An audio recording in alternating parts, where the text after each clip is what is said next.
is the 100 subscribers special, which is a little Q&A video. Thanks to everybody that commented with their questions on the last video. Some really good questions on the in the comments. So yeah, let's dive straight into it. And before I do, just thanks to everybody that subscribed to the channel.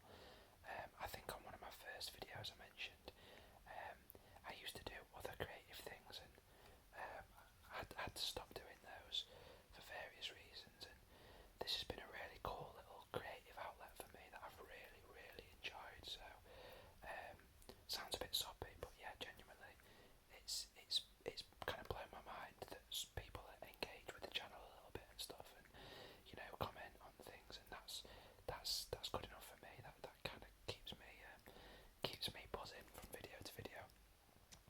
So let's dive into the questions. Some great questions. It's got some easy ones to start off with. So Kezen Hardy has asked, who's your favourite Man United player ever? That is super easy for me. Paul Scholes.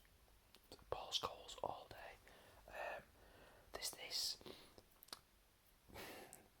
now, again, I think I've mentioned before, guys, I'm 32. This argument never seems to rear its ugly head. Up until maybe 10 years ago. In the last 10 years, there seems to be this weird online narrative that maybe Paul Scholes was a bit overrated. And I don't want to patronise, but I can't help but think it might be from younger football fans who are maybe like stats merchants. Trust me, if you grew up in the 90s and 2000s watching football, Paul Scholes was absolutely unbelievable. Just unbelievable. For a lot of his career was a second striker, then a centre mid, and then towards the end of his career became like a Pirlo-esque, kind of really deep-lying playmaker, regista. Just had it all, man. Unbelievable. There really is a reason why the likes of Zidane and Zidane says he's the greatest player of his generation. That's what Zinedine Zidane said about Paul Scholes.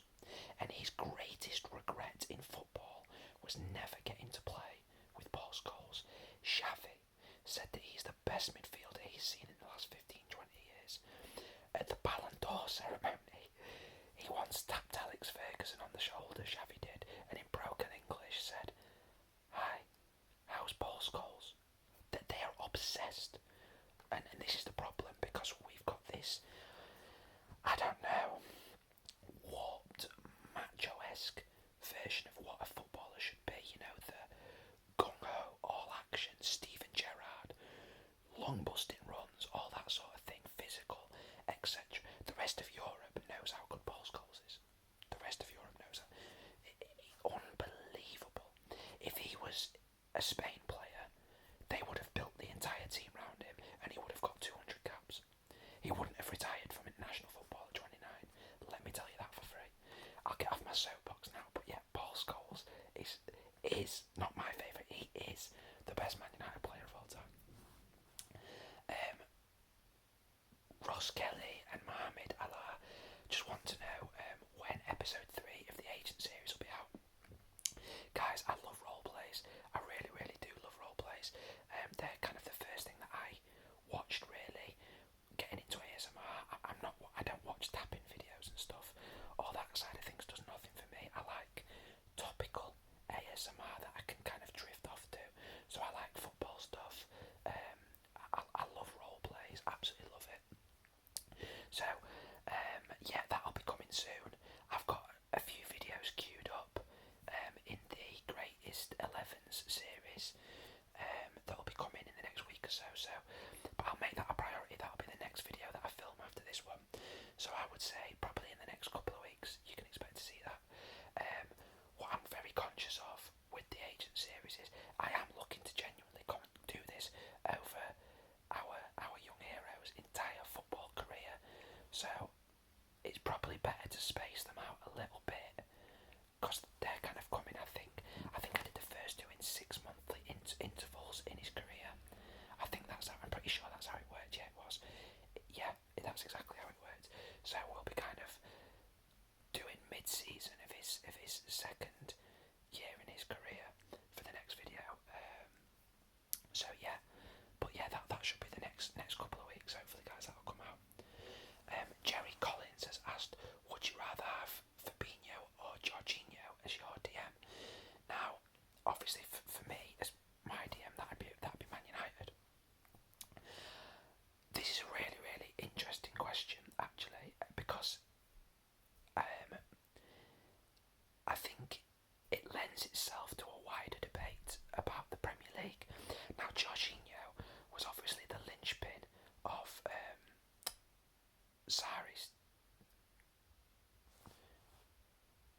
Maurizio Sarri. I was thinking then, have I got his name mixed up? Yeah, the fella that smokes loads, ex-Chelsea manager, who didn't end up doing too well at Chelsea. He built his entire team around Jorginho as a solitary, deep-lying playmaker, and that worked incredibly well at Napoli for him, didn't it? The problem is Serie A is incredibly different to the Premier League, and Jorginho got found out physically and defensively as a lone defensive mid. Now, Jorginho may end up winning the Ballon d'Or in terms of winning the Champions League at Chelsea and then the Euros at Italy. His career at Chelsea has been highly rejuvenated, and that is because he's got a Conte next to him. He's an incredibly technically brilliant footballer, Jorginho. I think he's obviously adapted to the Premier League as time's gone on, but in the Premier League, I think if you were playing with a solitary DM, I don't think he works in the Premier League. I really don't. So for me, and I actually was years and years ago, I was saying the number one guy that Man United need to go and get was Fabinho when he was at Monaco, and Liverpool beat us to it, and they got him for dirt cheap, and he's been incredible. And Man United haven't had a Fabinho-esque player in all this time. We've been making do with the likes of Fred, McTominay, so a Fabinho or a Conte-esque player, potentially Wilfred and Didi might be one of the best answers. Declan Rice isn't quite in that mould, but he's defensively more sound than McTominay and Fred in my opinion, so I'd be happy with him. So for me, as a Man United fan, I would absolutely take Fabinho over Jorginho because he is much more of what we need. Whispering Tactician has asked, how did I get into following football? First off, shout out Whispering Tactician. Guys, if you don't already, go and subscribe to his channel. Phenomenal channel. The tactical analysis that he gives for kind of as a breakdown of individual matches is second to none. He teaches me loads about football every time I watch. He completely humbles me because he teaches me loads. He's absolutely fantastic, and absolutely great channel. He's really got his own little niche, so if you don't already, please go and subscribe to his channel.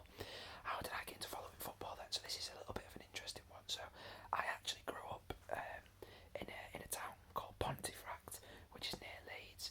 I was kicking a football as soon as I could walk, and I was actually pretty good at football as a kid. When I was 7, at this point I hadn't started watching football, but because I just found it boring watching it. I just loved playing it. I was a really young kid, so at 7 I had trials for Leeds United. Rewind slightly. I was really good at football, and I think I got into watching football when I was 7. Yeah, that's right. And the only thing that could get me into watching football was Man United on ITV in the Champions League. Obviously the brand of football was so exciting. Again, if you remember, guys, people that are my generation, Man United in those days in the Champions League, we would always get knocked out by the eventual winners of the Champions League. So in 96, when I started watching, I think we got knocked out to Dortmund. In 97, we got knocked out to Juve, I believe, and they went on to win it. Some amazing games, and I became a Man United fan, and my dad in particular wasn't happy about it. I didn't live with my dad, but my dad and my brother were big Leeds United fans because Pontefract is near Leeds. They weren't happy, but I became a Man United fan, which is a rarity in that area. I then got trials for Leeds later that year, and my mum bought me a Leeds kit because she thought it would make a good impression, and I cried in the car on the way because at this point I was already a Man United fan and I didn't want to wear it. When we got to Wetherby, which is where Leeds' training facilities are, I think it's still in Wetherby because I think that Bielsa, he lives in Wetherby now. They gave us a Leeds kit for the day anyway, so my mum had wasted her money.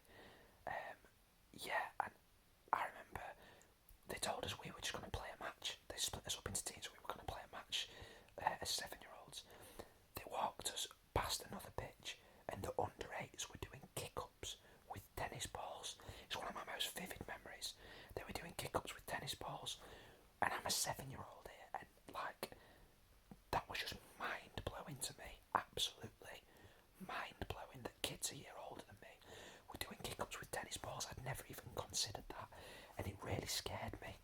It made me really anxious, and I basically just didn't even really kick the ball in the match. There were kids at 7 like demanding the ball, like shouting for it, like yes, yes, like you'd expect adults to do, or kids much older. Where I played in Pontefract, I played in a little club. I was the best there, but I just get the ball and dribble past people and score. Like that's what you do when you're playing average kids at the age of 7. This was my first taste of playing with kids that were much better than me, and yeah, were demanding the ball, and I was just anonymous. My dad was shouting at me the whole time. It was horrible. Needless to say, I didn't get past the first trials, but I ended up having trials for Huddersfield and Sheffield United. Again, didn't quite get in there. Did a bit better. When I was 9, I moved to Scunthorpe, and I ended up playing for Scunny United a little bit for about a year with them when I was about 10, 11. I ended up developing quite bad asthma though, and I mean I never had the ability to do anything really with football, but as a kid I was alright. I was fairly decent. But yeah, that's what got me into watching football. Man United in the Champions League. So to the dismay of my family, I have maintained being a Man United fan since the age of 7, and the exciting brand of, football that Man United offered in the 90s is what got me into watching it. So it's a great question, Whispering Tactician, and that's my little ramble. Footy Facts ASMR, another brilliant channel. Again, got his own little nation. The clues in the name, Footy Facts, does some great little episodes on facts, and yeah, just really cool as well. You get to watch him gaming whilst he does a voiceover in ASMR. Yeah, really good channel. If you don't already, go and subscribe to Footy Facts. He's given me a bundle of questions here, some really good ones. So when did you first start watching ASMR, and how did you get into it? So I first started watching ASMR in 2016, it's about 5 years ago now. I was struggling to sleep a little bit, having a little bit of a period of anxiety, a bit of stress, and a friend of mine who he suffers with sleeping massively, he told me about ASMR. So I just gave it a go one night. I think the first person I ever watched was, I think he's called Fred's Voice ASMR, long blonde hair, really deep voice, does lots of role plays, and it absolutely hypnotised me. For those of you that watch ASMR, I think you probably remember your first. I know we all kind of can become a little bit desensitised to it over time, can't we? But I mean, it just sent me off to sleep in like 5 minutes. It was incredible. And the only time I ever sometimes don't watch ASMR now is when I've had a drink. Because when I've had a drink, I can just get off. But I watch it every night, guys. Other than when I've had a drink, I watch it every night, pretty much without fail. And it's so good. It's so helpful. I love it. It's one of the things I look forward to. I don't typically watch ASMR in the day. I know a lot of people do, but I watch it before bed every night, and that's the first thing I do these days. Is I go straight to Footy Facts, Whispering Tactician, and a few of my other favourites, and kind of zone in on those guys. So that's when I first started watching it, and that's how I got into it. Do I prefer movies or TV shows? I wouldn't say I actually prefer either, probably 50-50 to be honest. I think I watch more TV shows because watching a film is a little bit more of a commitment, isn't it? These days I just watch shit on YouTube more than I watch TV shows or movies, but I do still watch both of these every week. I watch an array of different movies. However, I have to say I am drawn to crime, mafia type stuff more than any other genre, which is fairly generic for a lot of men, isn't it? I know that's quite generic. I am in no way, shape or form an alpha male, but I think there's just something about mafia in particular movies where I guess it's escapism. It lets us to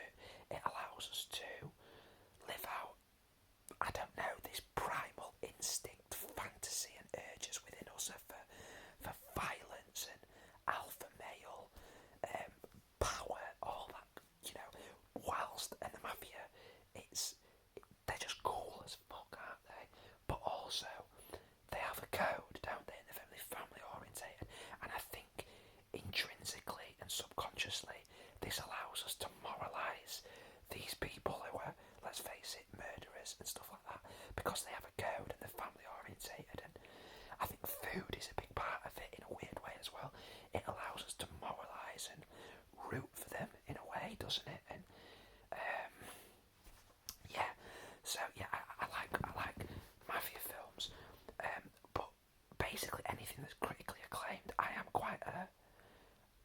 I don't like watching tapped. Do you know what I mean? I watch anything that's critically acclaimed. I watch a fair amount of the films that are nominated for the Oscars each year, I would say. But my favourite film of all time is Godfather Part 1. And probably my second favourite film of all time is Godfather Part 2. I think they are just an absolute masterpiece. But again, my favourite genre, whilst also being phenomenally critically acclaimed, if you go on IMDb, they're both in the top 5. You know, American Film Institute, British Film Institute, you know, won Oscars, all these kinds of, they're just phenomenal films, aren't they? So they're my favourite films of all time. My favourite TV show, by a mile, is The Sopranos. It's a masterpiece. It's a masterpiece. Again, anybody that hasn't watched The Sopranos or has tried watching The Sopranos and given up after 3 or 4 episodes, I implore you, go and watch it. I've seen the full thing through 6 times. James Gandolfini as Tony Soprano, in my humble opinion, is the greatest acting performance of all time. I don't think there's a better acting performance than Gandolfini as Tony Soprano. It's just a masterpiece, and it has everything. And yes, I am very, for those of you that are Sopranos fans and blah blah blah, know what I'm talking about. I am therefore incredibly excited to go watch The Many Saints of Newark. I'm going next Friday with my brother-in-law and his wife, my girlfriend, her sister, and her fella. We're all going a week on Friday because we're all big fans of The Sopranos. Can't wait. This is the prequel. James Gandolfini's son actually plays the young Tony Soprano in the 70s. Can't wait to see that. Great question. 40 facts. That's my answer. And then, who do I think are the top 5 best players outside of the top 7? And 40 facts has defined the top 7 as including Arsenal and Leicester. So I assume the other top 5 are Spurs, Liverpool, Chelsea, Man United, and City. So I've really thought about this. So great question. Top 5 then. So I'm going to go through my short list first, and then I'll touch on the top 5 that I ended up deciding on. So in the short, all of these players now are in the short list but didn't make the top 5. So I've got Richarlison, Digne, who I think is a pretty underrated player actually at left back, really good player. Soufal, who I think was an incredible signing for West Ham. Souček, very narrowly missed out on my top 5. Ben Rama, who I think you will see go from strength to strength this year. I really rate Ben Rama. Jared Bowen, who again I think is incredibly underrated. Perhaps doesn't get the numbers that everyone would like him to get, but his overall play is phenomenal, I think. Ollie Watkins, who again I think for me is underrated. I would have taken him automatically to the Euros. Wilfried Zaha, who I think maybe isn't in where he was a couple of years ago, perhaps, and maybe a couple of years ago he would have gone straight into my top 5, but he doesn't quite make it. James Ward-Prowse, who I think is a really good player, and Southampton have done really well to sign him to another contract. Rafinha, who I think is a really, really good player, and if he plays like he did last year, I think he might go at the end of the season. Again, he could well be in the top 5 after this season. Alan Saint-Maximin, who's looked amazing at the start of this season, and again, by the end of this season, he might make it into this top 5 list. And Nick Pope, who I think is just really, really good keeper. And also Pickford, again, who I think is a really good keeper. So making it into my top 5 then, firstly I've got Declan Rice. I think that's no surprise, isn't it? Declan Rice is probably most people's number 1. Is he your number 1 40 facts for this list? I think it would be a lot of people's. Emi Martinez, phenomenal, the best goalkeeper in the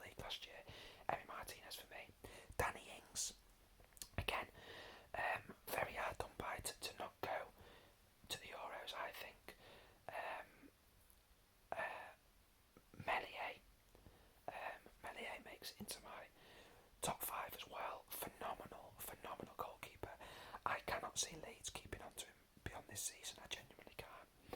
And Calvin Phillips as well. So yeah, that's my top 5. Again, let me know yours, mate. What do you think, Footy Facts? Anyone else, feel free to comment with yours. Then I've got a question from Lewis Silver. So, who is my top 10 greatest players of all time? So I want to caveat this list first of all by saying I cannot kind of go for players that I haven't seen play. Of course, I've watched plenty and plenty of footage of Pele and Cruyff and Beckenbauer, Maradona even. But I wasn't alive when these guys were playing. I haven't watched numerous full matches of these players. Therefore, they can't make it into my list because I can't judge them. I haven't watched them. Everybody that makes it onto my short list here, I've watched many full matches of them because I've been heavily into football from 1996 onwards. From when I started in 97, that was it. It's never stopped, and every single week I've watched at least a football match, other than maybe when I've been on holiday. So again, I'm going to talk you through all the players that made it onto my shortlist here, and I'm going to go for the ones that didn't quite make my list. So Raul,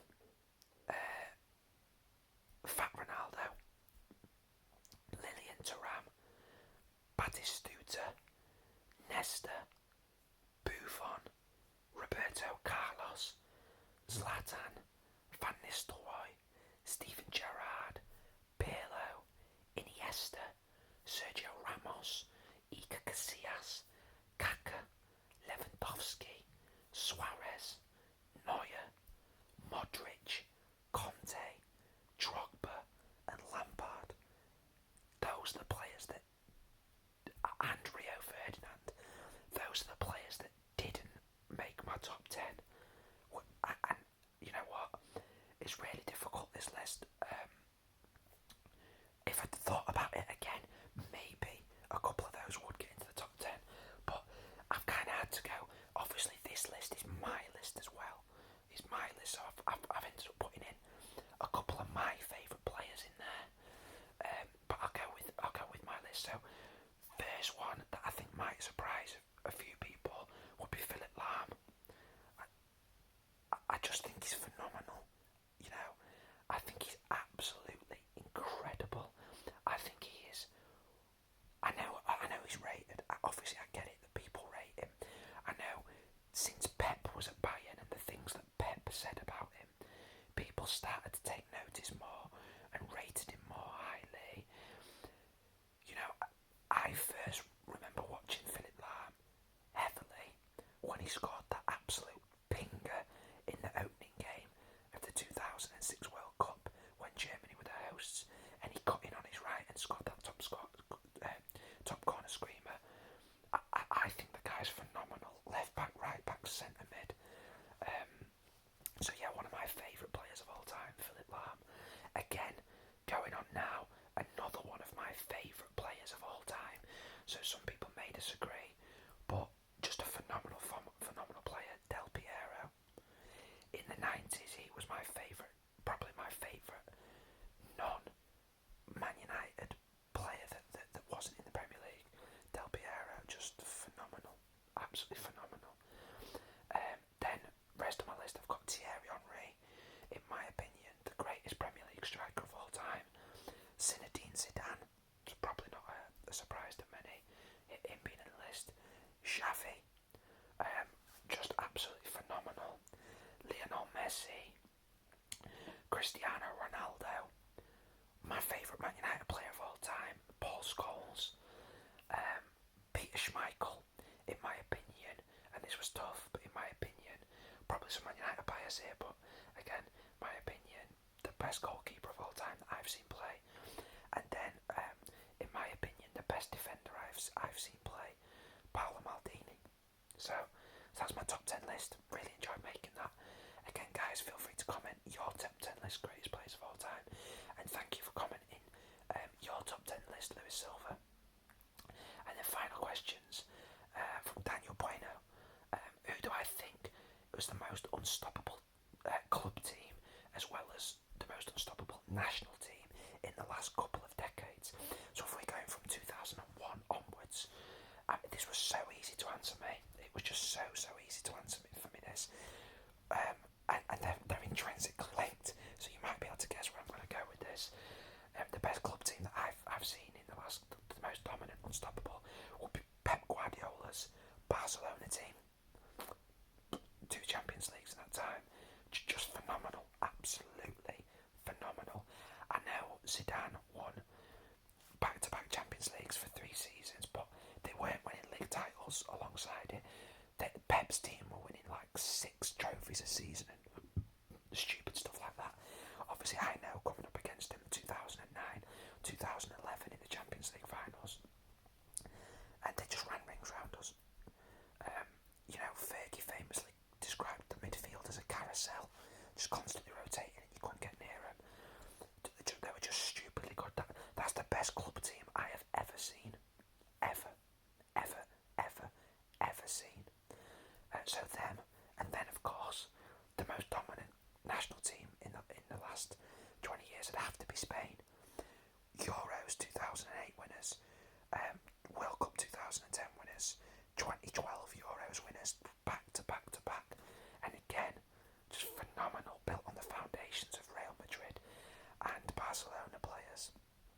So yeah, guys, thank you ever so much for the 100 subscribers.